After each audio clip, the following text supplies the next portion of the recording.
Hi, Preston. What's going on? You're on your last year of your rookie contract. Two things. First, have you talked to the Redskins? Has your agent talked to the Redskins at all about an extension? And second, is that something, pass rushers get paid pretty well in this league.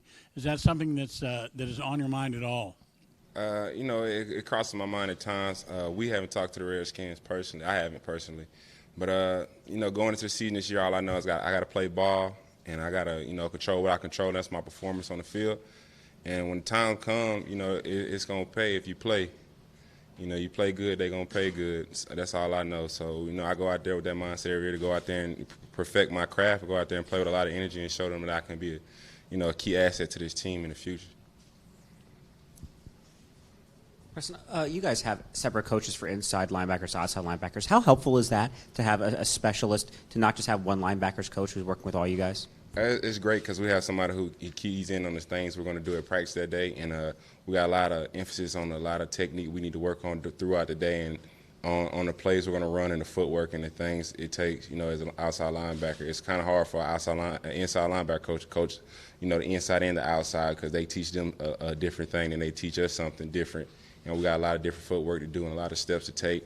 But it's a lot better that we have an outside linebacker coach to work on our technique and to help perfect our craft for practice and the games coming up. G'day, mate. Alex Smith is moving around a lot more than the Redskins defenders have had to deal with the past couple of years, whether it's bootlegs or RPO or scrambles. What is it like trying to contain Alex Smith? It's pretty tough. Alex Smith is a great quarterback. He's mobile. He can throw in the pocket and he can hurt you with his feet. But it's great we get this in practice because we'll see a lot of quarterbacks down the road.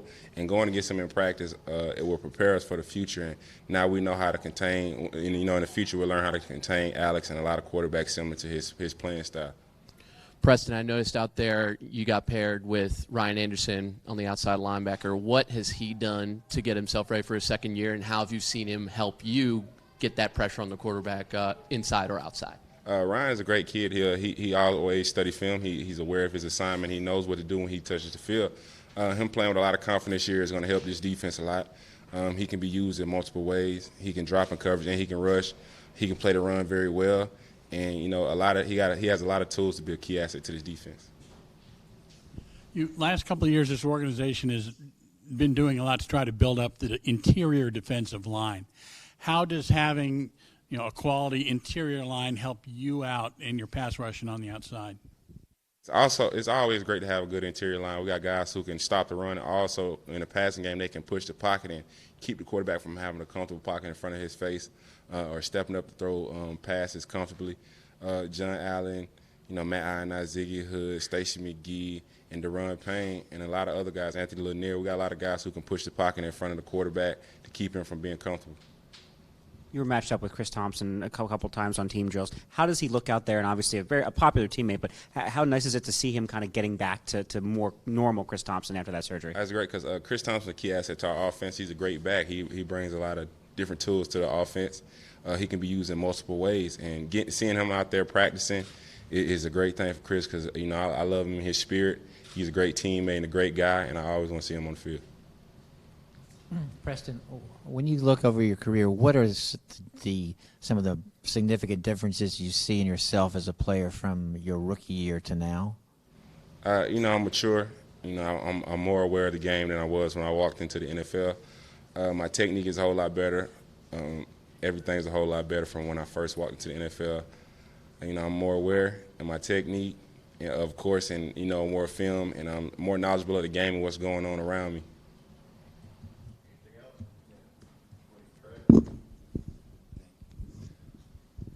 How different, you talking earlier about the difference between inside, outside, and the coaching differences there. How different is it for you, hand in the dirt versus standing up on the outside? Obviously, you played down at nickel.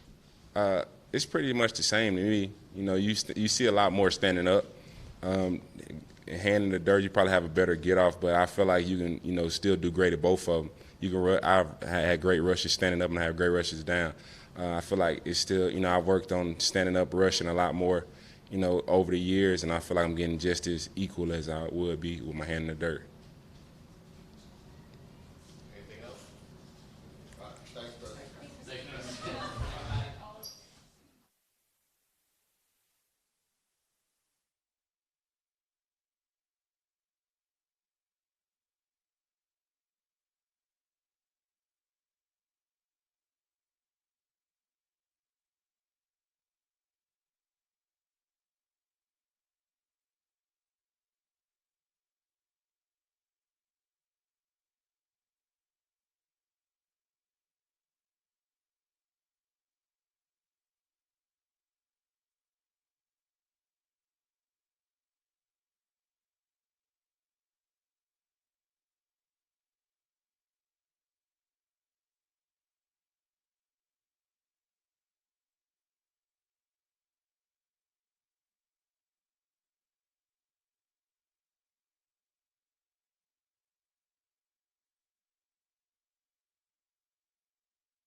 tried to break the story. Where John at?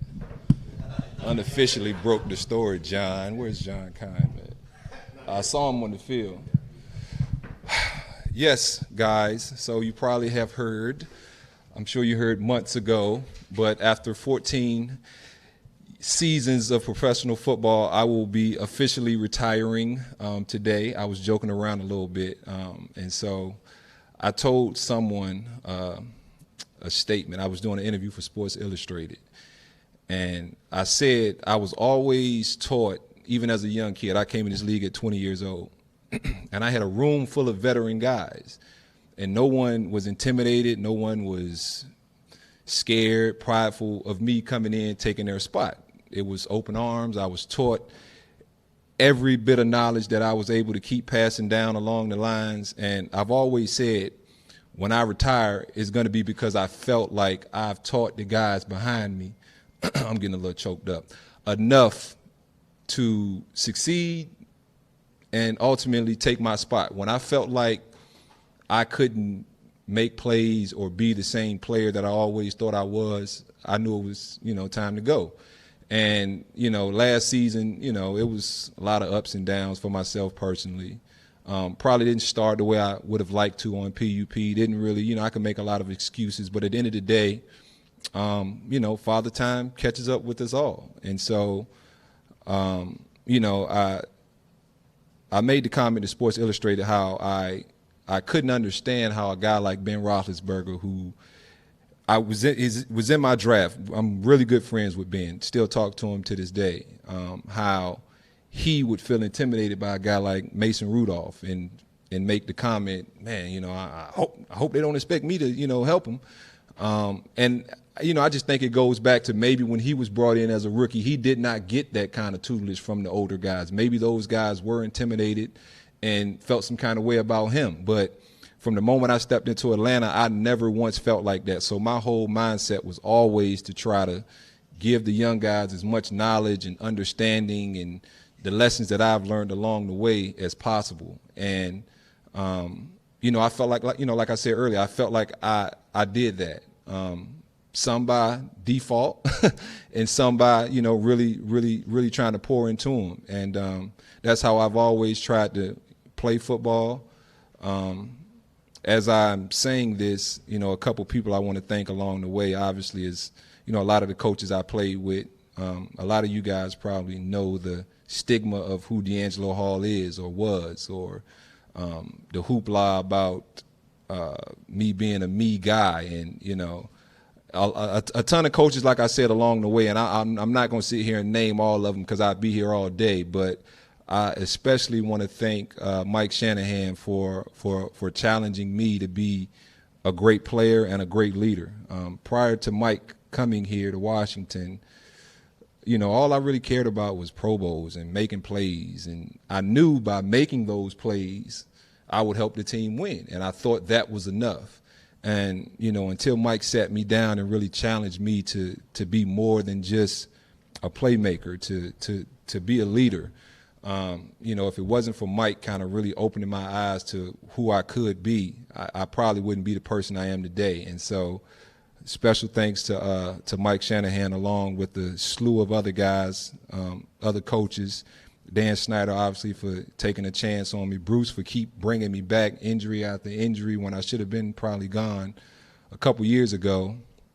Vinny Serrato and that staff for even taking a chance on me when Oakland cut me. And, midway through the season, people thought that I couldn't play football and thought I did something wrong there when it was really just, rest in peace, Al Davis, but it was really just Al being Al. Al marched to the beat of his own drum, as a lot of you guys probably know who've covered sports for a long time. And though that was one of the most challenging moments in my career, I wouldn't change a thing, because if I wasn't humbled by that experience, I probably wouldn't be standing right here today. And so special shout out and thanks to, all those guys, my wife Jada, my 6 beautiful kids who I've neglected for years and years and years, and now I finally get to be a taxi driver, Uber driver, whatever you want to say. So I'll kind of wrap that up because I can ramble on all day. Any questions? If I could have played against Jay Cutler more, I probably would be in the Hall of Fame right now. But didn't quite work out. I got stuck on 43 picks for the last couple years here now, and so I always take pride in being the youngest guy to 30 interceptions. Now, someone told me this, so y'all fact check me. Youngest guy to 30 interceptions, youngest guy to 40. And I thought I was going to be the youngest to 50, but, hadn't had one in 5 years. So it didn't come anymore. But, yeah, any questions? Yeah. Besides being an Uber driver, do you have what's next for DeAngelo Hall? You got some things lined up? Yeah, I do. You guys kind of saw me out on the field with a couple other guys, two of my business partners over here, Marcellus and Andreas, and we're bringing one of the first devices, 3D devices that you don't need goggles for. My kids sit in movie theaters. I can't even take them to 3D movies because I feel like I waste my money because 15, 20 minutes through, anybody who has kids probably knows this, 15, 20 minutes through the movie, they taking the the glasses off. And I'm like, man, you can't see it if you don't leave the glasses on. And no, I can see it. It's not the same though, son. And so, I'm with a company called Qoobex, Qoobex. And I'm sorry, that's my phone. That's probably my wife. I guess I probably should have told her I was going to do this, but it was kind of spur of the moment, guys. It was kind of spur of the moment. But I felt like I've been dragging my feet on making my announcement, but I knew I wasn't playing, and that's kind of what I go back to with John. If he's in here, I told John, where's John at?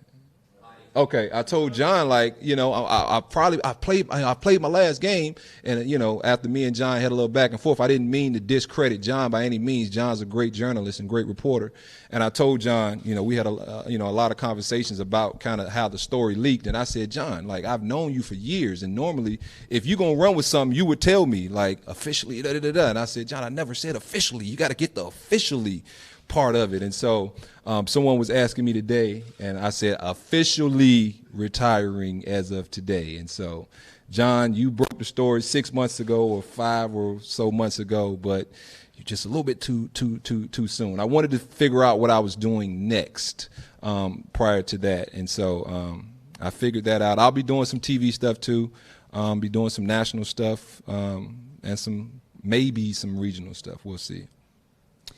DeAngelo, every single Redskins DB I've ever interviewed over the years has singled you out as being instrumental to their own personal development. How does it make you feel to think that you've had such a positive impact on multiple generations of defensive backs?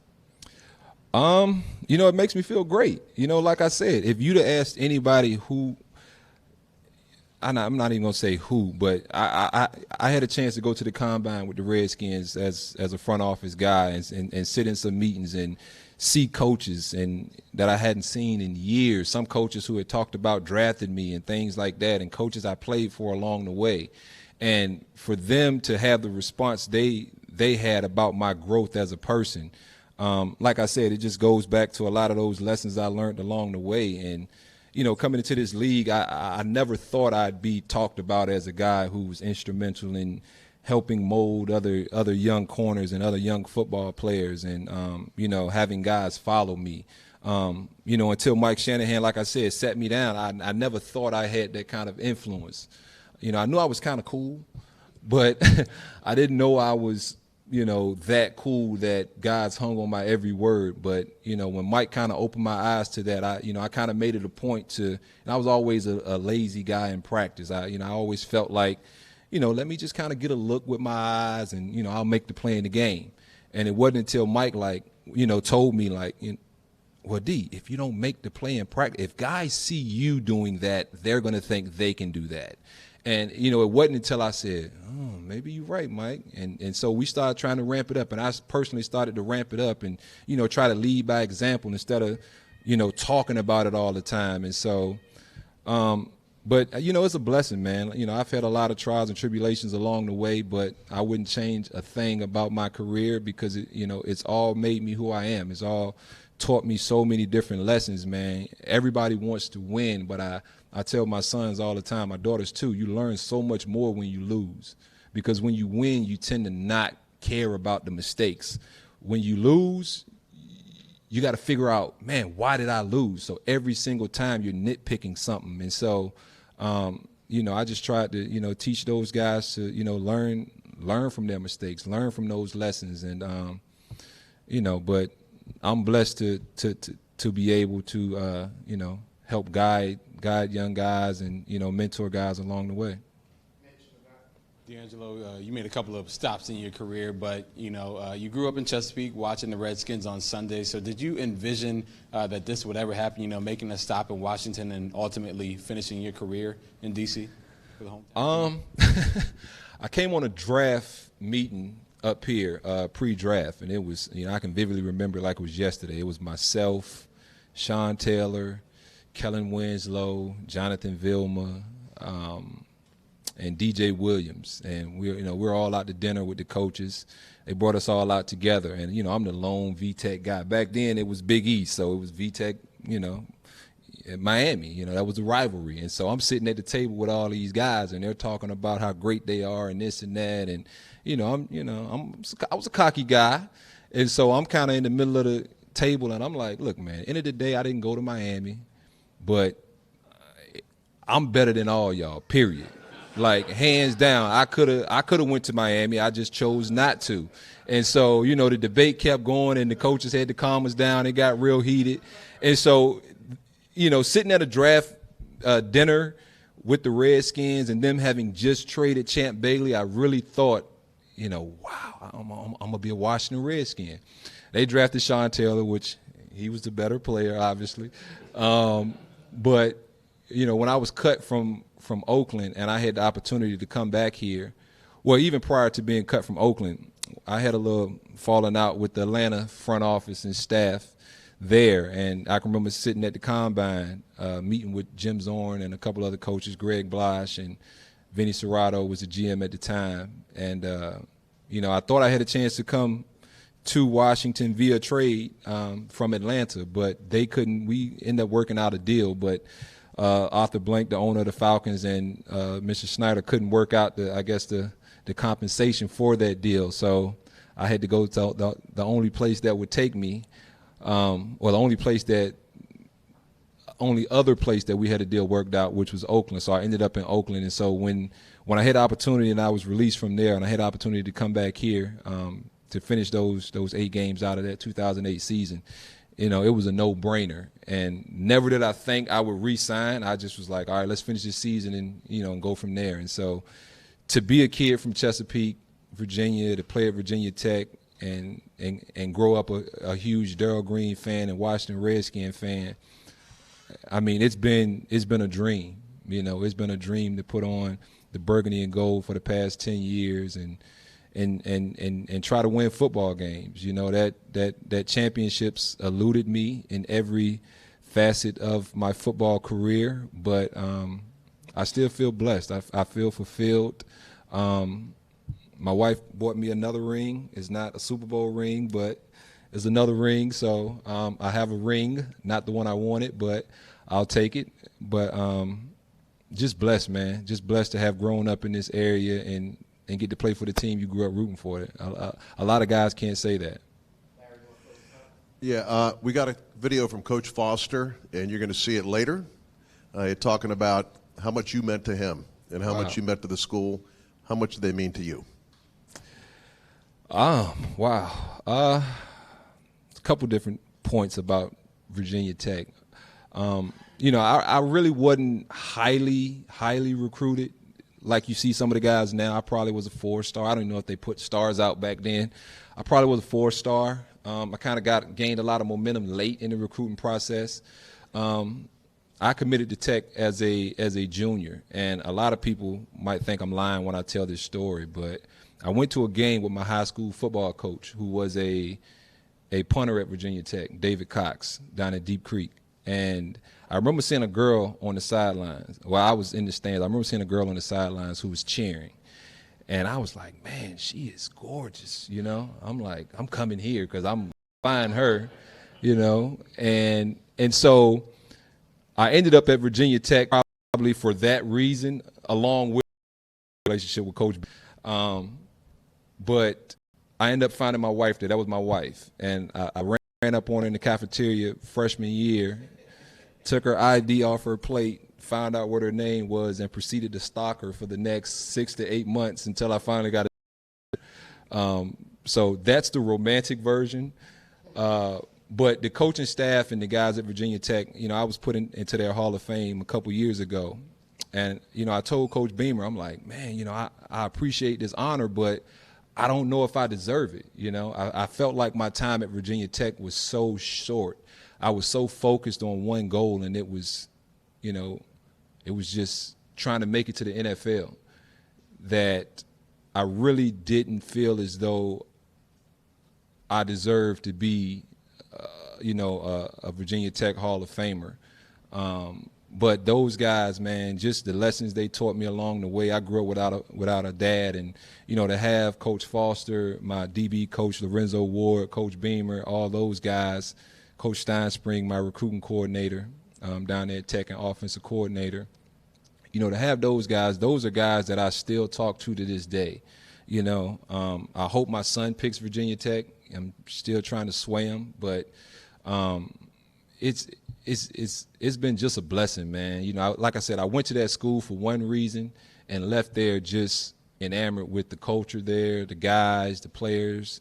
It's really, everybody talks about their college, it being a family atmosphere, but, Virginia Tech, it really was for me. It was a support system for me. I was 17 years old when I left high school to go to college, and, those coaches made a promise to my mom, and they never once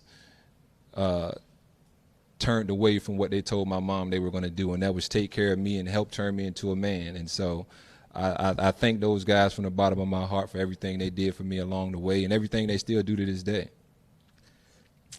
D. Hall, what's your message to the fans? Last thing I say, what's the message to the Redskins Nation? My message to Redskins Nation is a simple one. It's really a thank you. Thank you for putting up with a knucklehead and giving him the chance to mature and grow and learn over the years. I made my fair share of plays, and I gave up my fair share of plays as well. But just hang in there. Hang in there. I know things haven't always been sunny. But, you look at what this organization's been able to do the last couple of years, and you can actually see a clear direction in where we want to go. You can see the players they're bringing in. You see around the league and other guys and other situations that come up. You don't see it in this locker room. And so, this is going to be, a hell of a football team, and I look forward to rooting for them day in and day out. I just was joking with Jay and Bruce. I'm like, now we decide to draft all the D linemen. I could have used some of those D linemen back in the day. But, you can just see the clear direction, the clear focus, and everybody's on the same page, and that camaraderie and teamwork is what's going to ultimately get these guys over the hump. And, you can see it. You can see it in the position battles. You can see it in the one-on-one battles and in the constant competition with each other, that these guys really love each other, and it's a brotherhood. And, everybody asks me, what am I going to miss? I'm not going to necessarily miss catching interceptions because I haven't had one in 5 years. I'm not going to miss making plays. I hadn't made many in the last couple of years because of injuries, but I'm going to miss just hanging out with the guys. I'm going to miss being in the locker room. I'm going to miss the jokes. I'm going to miss going to dinner, even though I end up picking up the check half the time. But I'm going to miss that part of it. And, hopefully I can still, come around as much as possible and still try to pour into these young guys. But, I'm really going to miss that part of playing football. It's really that camaraderie and that brotherhood that, that we all share. And so not going to miss going out there, running around, hitting people. I'm not going to miss that at all. I'm going to miss hanging out with the fellas. And so even being out here, on the field, I was starting to miss it a little bit, just miss hanging with the guys, not running around at all. And so, I'm going to miss that part of it for sure. Thank you, guys.